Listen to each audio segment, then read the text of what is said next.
All right, today we are diving deep into a true cultural phenomenon, Taylor Swift's latest album, The Life of a Showgirl. It is an absolute masterclass in how to launch a new era, and we're going to break down exactly how she does it. Let's get right into it. So let's just start with one single massive number 4 million. That is how many album units The Life of a Showgirl moved in the US in its first week alone. I mean, that's a figure that just completely dominates the entire music industry. So the real question is, how does an artist, almost 20 years into her career, still manage to pull something like this off? Well, the secret is kind of hidden right here in this quote. It's not just about the songwriting anymore. It's about the constant and very strategic reinvention. See, every single album cycle brings a new look, a new sound, a whole new identity. And that is the core of what we're talking about today, how reinvention has become her single most powerful tool. First up, let's really break down just how huge the debut of this album was. I mean, it was truly unprecedented. The numbers alone tell a story of just total market domination. The sheer scale of the record she broke here is just mind-blowing. This wasn't just the biggest debut of the year. We're talking about the biggest debut week for any album in US history. And that last point, it's just wild.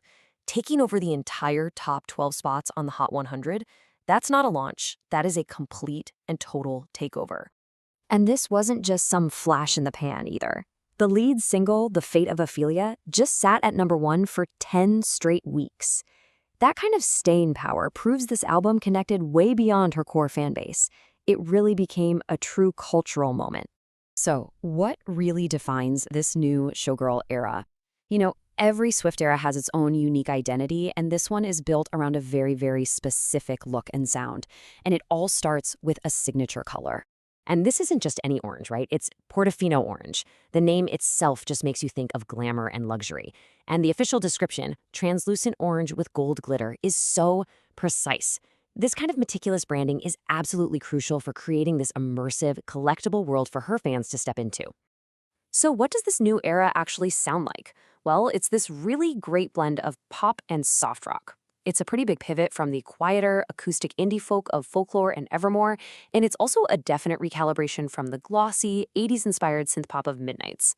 This is the next step in her musical evolution, moving even farther from those pure country roots.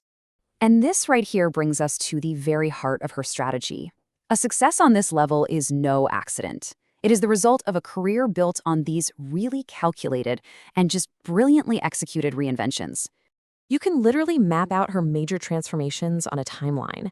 You start with her earnest country debut way back in 2006, then you jump to the massive pop recalibration with 1989 and 2014, then the completely unexpected introspective indie folk era in 2020.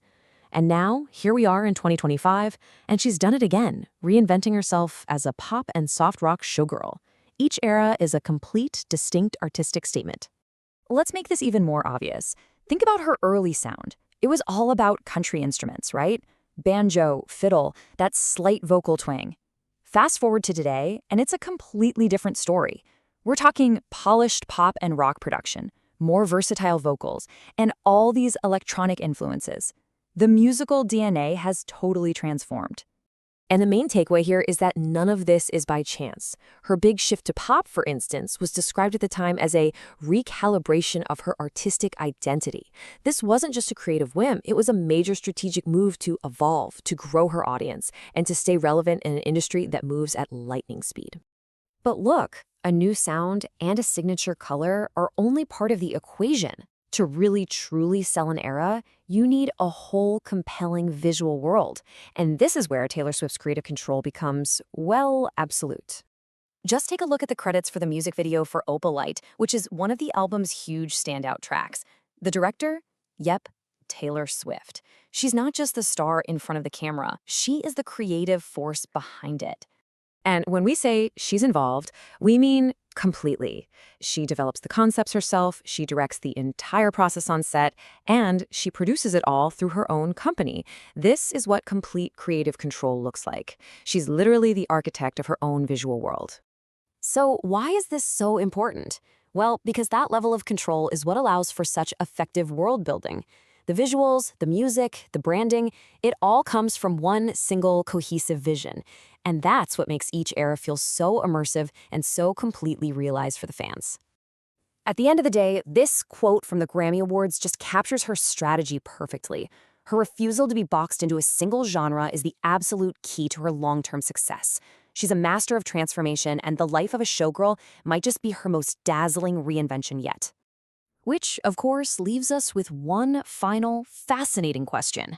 After conquering so many different musical worlds, where on earth does she go from here? Honestly, her ability to always keep us guessing might just be her greatest talent of all.